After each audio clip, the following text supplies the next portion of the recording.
बिस्मिल्लाहिर्रहमानिर्रहीम। Dear viewers, आज का प्रोग्राम ग्लोबल पल्स के साथ राना सुहेल हाजिर है। ये किसने कहा था कि ये जो शख्स है, मुझे आज तक नहीं समझ आई कि ये किसके साथ है, मगर एक चीज़ है कि मैंने इसे जो भी टास्क दिया इसने पूरा किया है। ये किसके अल्फाज थे?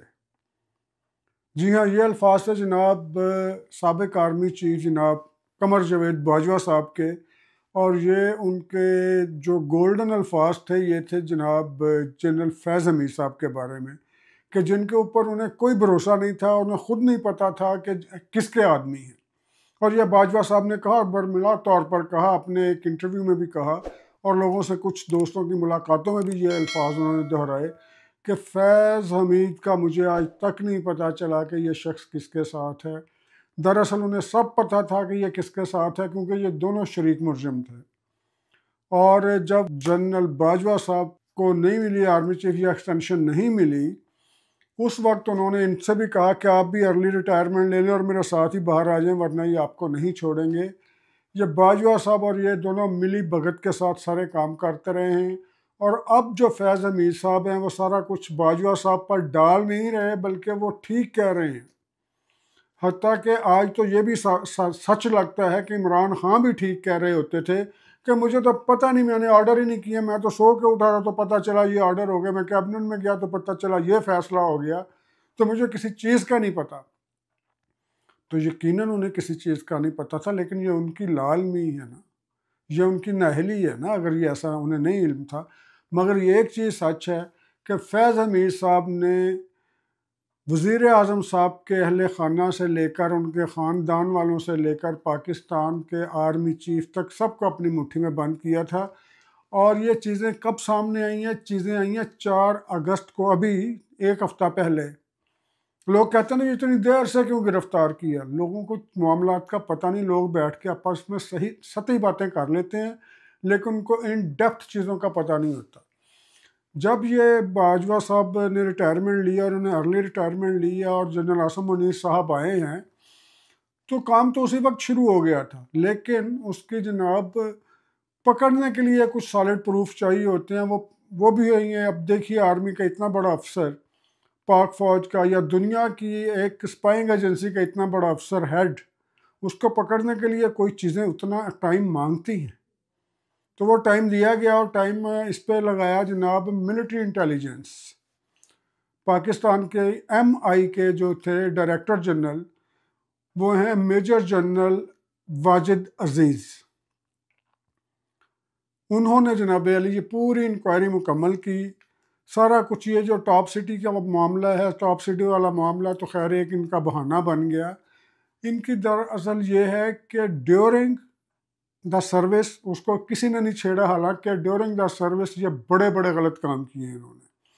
तालिबान को लाए 20,000 को, तालिबान को बसाया, उसकी मकासद क्या थे ये आपको भी समझ आ रहे हैं।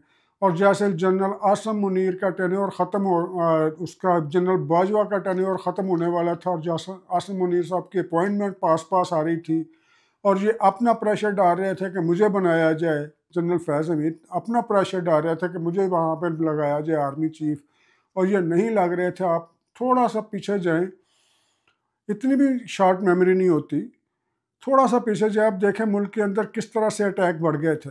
ये सारे वही तालिबान थे जिनकी एक पैरामिलिट्री इन्होंने अपनी बना रखी थी अंदर खाते। वो जिस तरह मैंने पहले ब्लॉग में कहा कि इन्होंने ISI के मुकाबले में अपनी IFI बना रखी थी, तो वो उसी के आदमी थे सारे जितने तालिबान थे। और इन्होंने अपने प्लानिंग इस तरह से सेट की हुई थी, अब तो प्लानिंग भी सामने आ गई है ना। इनकी प्लानिंग के जनाब अली 5 हिस्से थे। जनरल फैज़ हमीद की प्लानिंग के 5 हिस्से थे जो अभी खुलकर सामने आ गए हैं।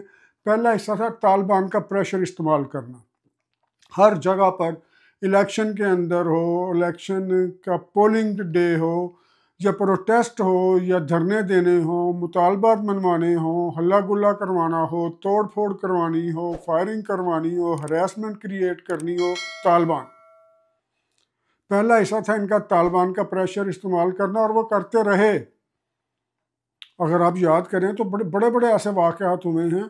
और अल्लाह का शुक्र करें कि ये पिछले मुहर्रम के अंदर बर वक्त चूँकि रिपोर्ट्स आ चुकी थी, अदरवाइज़ पिछले मुहर्रम में मुल्क के अंदर बड़ी कत्ल गारत का मनसूबा भी था। जो 4 अगस्त वाली रिपोर्ट में आ गया, जो मिलिट्री इंटेलिजेंस ने दी है, इनको ऐसे नहीं पकड़ा गया।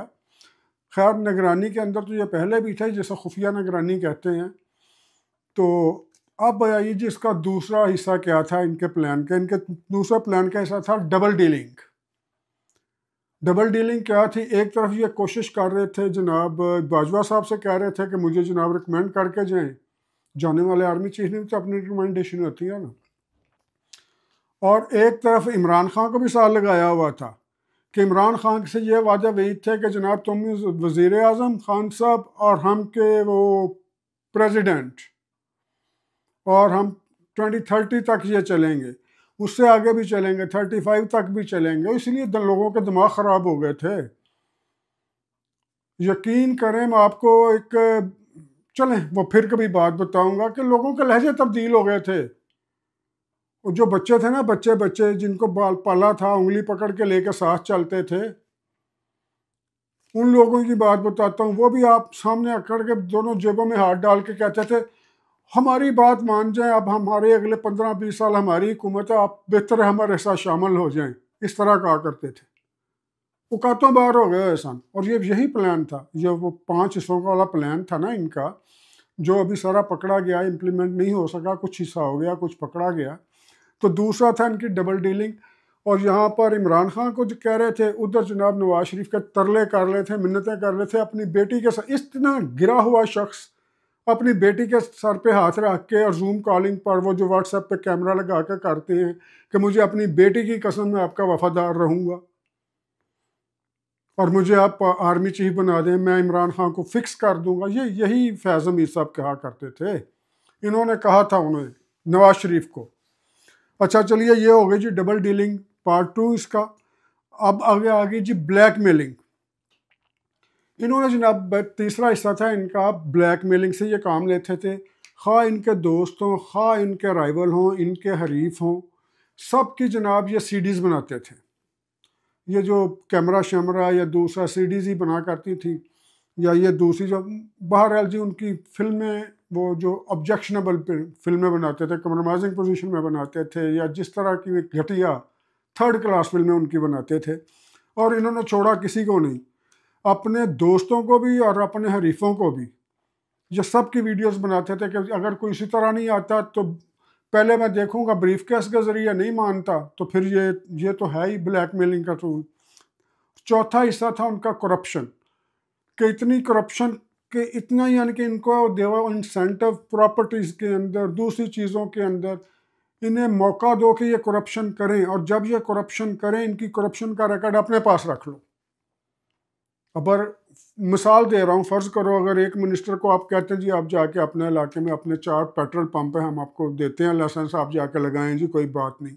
उनको लाइसेंस इशू कर दिया, उनका रिकॉर्ड भी पास रख लिया और रिकॉर्ड में शो कर दिया कि करप्शन करके ये 4 पेट्रोल पंप लगाए गए हैं। मिसाल दे रहा हूँ, इस तरह के 20 काम है, और ये काम प्रॉपर्टी में भी किए गए हैं, दूसरी चीज़ों में भी किए गए हैं, और ख़ुद करप्शन का मौका दिया और ख़ुद ही करप्शन की फ़ाइल भी तैयार करवा ली। ये था इनका चौथा हिस्सा। और पांचवा हिस्सा ये था कि फ़ौज के ख़िलाफ़ इतनी नफ़रत पैदा कर दो। अभी आप सोचते होंगे इन सब चीज़ों का पता कैसे चला। तो इन चीज़ों का पता कैसे चला, बड़ी आम फहम सी बात है कि जो सनम जावेद साहब आज़ाद हुई हैं या उनको बेल मिली है, ये फिर रही हैं, उनको ऐसे बेल मिल गई है, बाकी लोग क्यों अंदर है अभी तक? या कुछ बता के जान छूटी है ना, कुछ चीज़ें इन्होंने दी हैं तो जान छूटी है ना।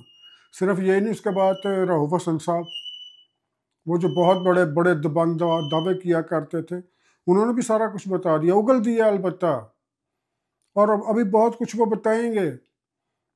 इसके अलावा सोने पे सुहागा जनरल फैज़ हमीद साहब की गिरफ्तारी के बाद जो गैजेट्स मिली हैं, इनके ये जो सेल फ़ोन मिले हैं, इनके जो लैपटॉप्स मिले हैं, इन्होंने अपनी तरफ से सब कुछ डिलीट कर दिया था, वो सारा कुछ रिट्रीव कर लिया गया है और उनकी निशानदेही पर कुछ और लोगों से भी बरामदगियाँ हुई हैं। तो ये सारा क्रेडिट जाता है जनाब मेजर जनरल वाजिद अजीज़ साहब को, जिन्होंने सबसे पहले इन्वेस्टिगेशन किया। उनका 9 मई के अंदर तो ये हुआ, और ये 5 पार्ट प्लानिंग थी इनकी, 5 पार्ट्स प्लानिंग। ये प्लानिंग के 5 जो हिस्से थे, जनरल वाजिद अजीज साहब ने ये पकड़े हैं, पकड़ के 4 अगस्त को रिपोर्ट की है, 8 अगस्त को पकड़ लिया फैज़ हमीद साहब को। और वैसे भी समझ में नहीं आता कि हमारे लोग क्या, हम लोग तो सादा लोग हैं ना, हम तो जनरल ज़िया को भी वलीउल्लाह कहते हैं, वली वक्त कहते रहे हैं, तो बाद में जो लोग उस वक्त चीख चीख कर कहते थे ये बहरूपिया है, हम उसकी बात नहीं मानते थे, उन लोगों की बात नहीं मानते थे, अब मानते हैं। तो इसी तरह इमरान खान की हिस्ट्री भी इसी तरह आएगी, फैज़ हमीद की हिस्ट्री भी इस तरह आएगी। वरना ये सोचने की बात है भाई, हाथ में आपने तस्बीह पड़ी है, या का नाबुद व या का नस्ताइन, और सामने आपके डांस हो रहे हैं, वो लड़कियां लड़के बच्चियां बच्चे मिलकर डांस कर रहे हैं, बिल्लो का घर चल रहा है, हाथ में तस्बीह चल रही है। और भाई ये क्या मुनाफकत है, किन चीज़ों के पीछे कौम को लगा दिया। खुदा के लिए आखिरत का ख्याल करें, आखिरत का ख्याल करें, दुनिया का ख्याल करें, अपना नहीं ख्याल, अपने बच्चों का ख्याल करें, अपने मुल्क का ख्याल करें। हम लोग तो सिर्फ इतना कह ही सकते हैं, हमारे पास तो कोई चीज़ नहीं। अब देखिए आगे क्या है। लेकिन एक चीज़ तय है कि ये जो फैज़ हमीद साहब हैं, ये अकेले नहीं डूबे, ये पूरी कश्ती लेकर डूबेंगे। जिस कश्ती में ये सवार थे वो पूरी कश्ती लेकर डूबेंगे, ये अकेला शख्स नहीं डूबेगा। होता ना एक आदमी दूसरे को लेकर डूब जाता, नो, पूरी की पूरी कश्ती लेकर डूबेंगे। उस कश्ती में जितने लोग सवार थे अब निकल रहे हैं। तो इंस्टॉलेशन पर कू का या हमले का जो प्लान किया गया था वो इसलिए किया गया था, बता दिया गया था, ये मैंने आपको बता दी कि किस तरह से पता चला कि कहाँ कहाँ जाना है, बताया गया तो वहाँ पे पहुँचे। अब दूसरा सवाल ये किया जाता है कि वहाँ पर इन्हें रोका क्यों नहीं गया। चूँकि ये इन्फॉर्मेशन पहले लीक हो चुकी थी, इसलिए पाक फ़ौज को, उसके अदारों को, उसके वहाँ पर लोगों को पता चल गया था, अथॉरिटीज़ को, कि ये चाहते हैं कि ये लोग बाहर निकल कर वहाँ पर हमला करें। और चूँकि आप लोग जानते हैं कि फ़ौज के पास बंदूक होती है, टैंक होते हैं, तोप होती है, तैयारे होते हैं, ठीक है, उनके पास लाठियाँ नहीं होती। फ़ौज लाठी चार्ज नहीं करती, फ़ौज या चुप रहती है या फिर गोली चलाती है।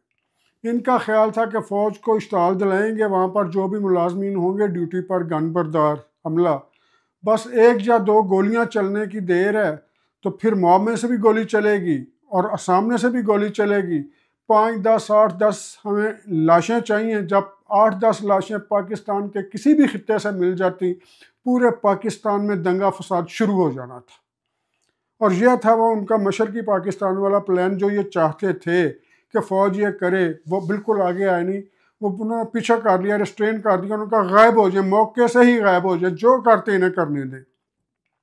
और ये वहाँ पर इन्होंने बाकायदा अपनी विक्ट्री मनाई, जिस तरह वो न्याई साहब के बेटे ने, हस्साम न्याजी ने, सारा कुछ अपनी डाली हैं, पिक्चर्स डाली हैं, वीडियोस डाली हैं। मैंने तो नहीं डाली, आपने तो नहीं डाली, उन्होंने खुद डाली हैं।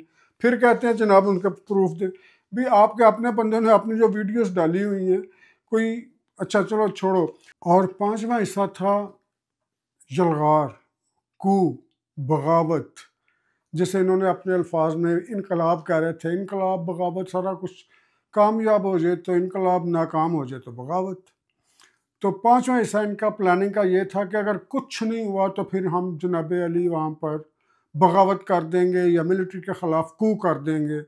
और उसकी प्लानिंग वो बहुत पहले से हो चुकी थी। 9 मई वाले दिन बाकायदा तौर पर, एक चीज़ मुझे समझाएं, कभी आप भी सोच के देखना किसी गल ते, हो सकता है ये कि आर्मी के सेफ हाउसेज, जिनका नाम ही सेफ हाउस हो, वो सिर्फ आर्मी के उन ऑफिसर्स को पता होता है जो उसके साथ मुंसलिक होते हैं, वाबस्ता होते हैं, उसके साथ ड्यूटी कर रहे होते हैं। सेफ हाउस ISI के, वहाँ पर आम आदमी को तो पता ही नहीं उसकी रसाई कैसे हो गई।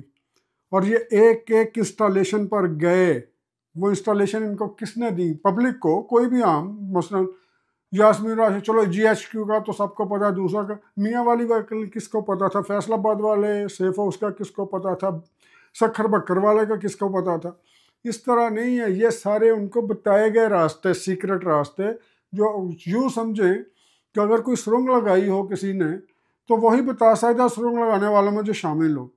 तो ये भाई साहब उनके सेफ हाउसेज, उनके खुफिया रास्ते, खुफिया इंस्टॉलेशंस, वहाँ ये सब लोग कैसे गए 200-250 जगह पर, वो सारा एक एक का मैप दिया गया। वो जो क्या नाम है वो, मुराद, यस, मुराद सईद, हाँ वो भी वाकया सुनाऊंगा कभी। मुराद सईद ने तो अपने एक तकरीर में कहा था, जो बड़ी वायरल हुई थी, कि हमने आपको कल बता दिया, पहले सारा कुछ बता दिया, वहाँ वहाँ पहुँच जाएँ, आपको सारे हमने बता दिए ठिकाने, वहाँ वहाँ पहुँच जाएँ। वो ठिकाने किसने बताए थे?